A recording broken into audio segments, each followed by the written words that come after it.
बाबा, हाँ योग बल से विकर्म विनाश होंगे ना, हाँ तो फिर दूसरी तरफ वो कर्म की गुह्य गति को कोई नहीं रोक सकता है। हाँ, कर्म माने ऐसा कर्म जिससे कर्म करें लेकिन उसका फल कुछ भी ना निकले, तो वो अकर्म हो गया।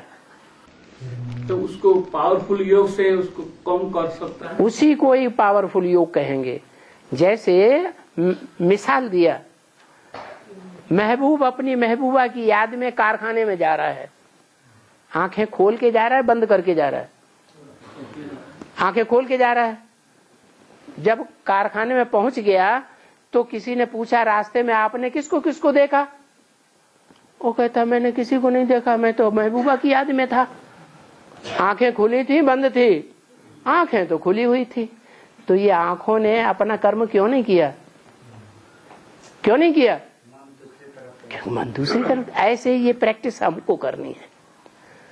मन जब परमात्मा की याद में ऐसा प्रैक्टिस्ड हो जाएगा, ऐसा अभ्यासी हो जाएगा कि हम कर्मेंद्रियों से कर्म करें, चाहे वो कर्मेंद्रिय साधारण हो चाहे असाधारण काम इंद्रिय हो, लेकिन अगर वो अभ्यासी पक्का है याद का, तो उस कामेंद्रिय के किए हुए कर्म का उसे याद ही नहीं आएगा जिंदगी में। किसके साथ किया, कितना किया, कैसा किया, वो भी नहीं याद आएगा। वही विकर्म भस्म हुआ।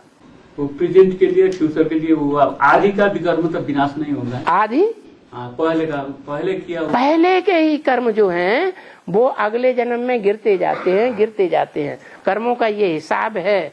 जो कर्म बहुत तीव्र गति से किया जाता है वो जल्दी प्रतिफलित होता है, और कोई कर्म बहुत धीमी गति से किए जाते हैं। इच्छा शक्ति भी बहुत धीमी है, तीव्र इच्छा शक्ति से नहीं किए जाते हैं, तन की पूरी ताकत लगा के नहीं किए जाते हैं, धीमी गति से होते हैं। उनका फल बहुत जन्मों के बाद मिलता है। तो अभी ये आखिरी जन्म ऐसा आ गया जिसमें सभी 63 जन्मों का जो भी बचा कुचा हिसाब किताब है वो सब यहाँ प्रतिफलित होता है शूटिंग पीरियड में।